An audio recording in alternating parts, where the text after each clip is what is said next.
For the record, the mystery of who killed Bart and Krista Halderson is now a question for a jury to decide. They were killed and their body parts recovered from around Dane County back last July. Their son Chandler, the prime suspect. He was seen in multiple places where their remains were later found and lied to police about their whereabouts. I catch up with our digital manager, Jaymes Langrehr, who's been tracking this case for us. Jaymes, thanks so much for agreeing to join me today in your first on-air debut. I am very excited about that. You have been following this case and this trial arguably closer than anyone else in our newsroom. Your byline appears on a lot of our stories online, so people might not be familiar with your face, but they're familiar with your work. Talk me through some of the biggest highlights that we saw out of this trial, now 4 days and counting. Yeah, I would say the biggest takeaway right now is it's kind of easy to see why the prosecution thinks it's going to take several weeks for them to present all of their evidence. We've seen dozens of witnesses take the stand already, everybody ranging from just a few quick questions to enter something in quickly to a lot more in-depth lines of questioning that we've seen in the last couple of days here. It's really easy to see that the prosecution is trying to just stack up as much evidence as they can. And I think we kind of had a sense of that too, just from the reporting that we've done over the last 6 months too. There's just so much to dig through with criminal complaints and all of those little details that it's definitely a unusual case in the fact that there's just a lot of aspects to it. It's a long winding road of this narrative that they're trying to weave right now. So it's going to take some time to kind of get through all of that evidence before we even hear the defense's side of the case. Now, we knew a lot or part of a lot about this case going into it. What are some of give me a couple of the most significant pieces that's come out in the trial that we didn't know before that you would say this is probably one of the stronger pieces of this trial? Right. So I think in covering this trial, we had a lot of what prosecutors and what authorities say they think happened, but we didn't have so much the why.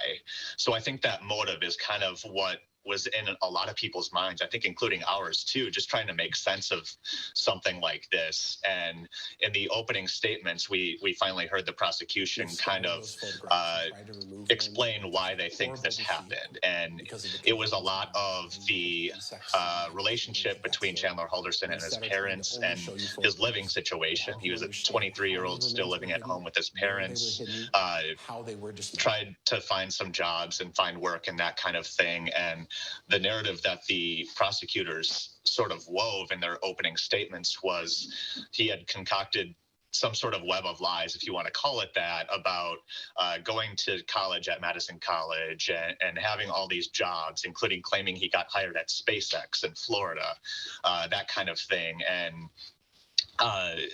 the revelation, I guess, if you want to call it that the prosecutors kind of laid out in their opening statements is that Bart may have uncovered a lot of this and may have confronted him with this, and that may have led up to what happened to Bart and Krista Halderson. But of course, we're only a fraction of the way through the prosecution kind of making this case, so we don't know exactly what else to this point there is to kind of prove that.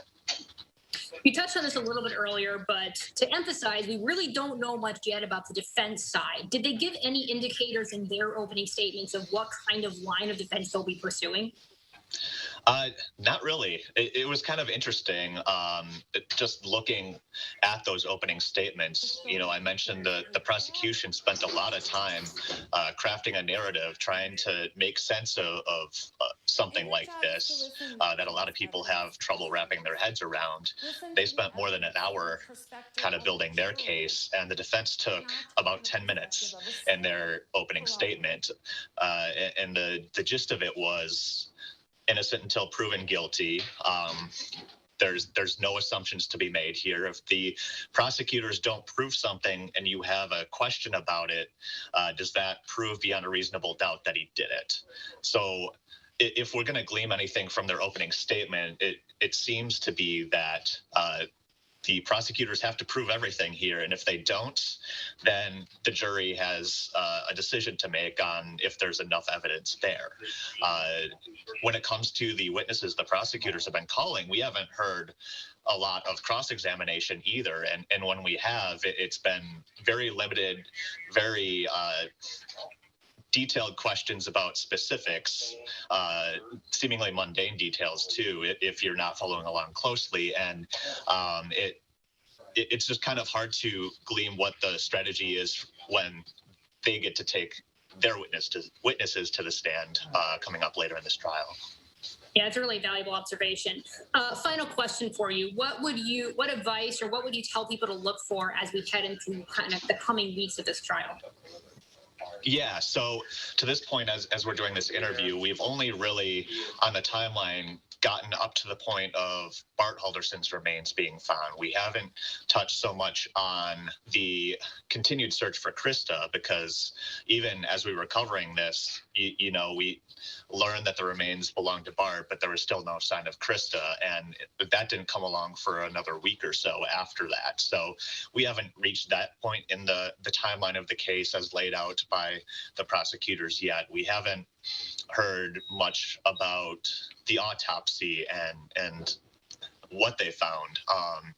So I think that's something to look for too. And I think the jurors are going to have to sit through some more presentations of some pretty gruesome photographs. We already kind of saw that earlier this week, where they didn't censor anything to the jury. They showed them the photographs that investigators took of Bart Halderson's severed torso, and jurors saw that. So the state says they have a lot more photos like that may be coming down the line. So that's something the jurors will have to consider as well. All right, trigger warning for sure. Jaymes, thanks so much for taking some time today. Yeah, thanks for having me. You can find all of Jaymes' extensive work online at channel3000.com, including a detailed timeline of everything we know, as well as day-by-day tracking and live streaming of the trial. Thanks for joining us today. Have a safe and healthy week.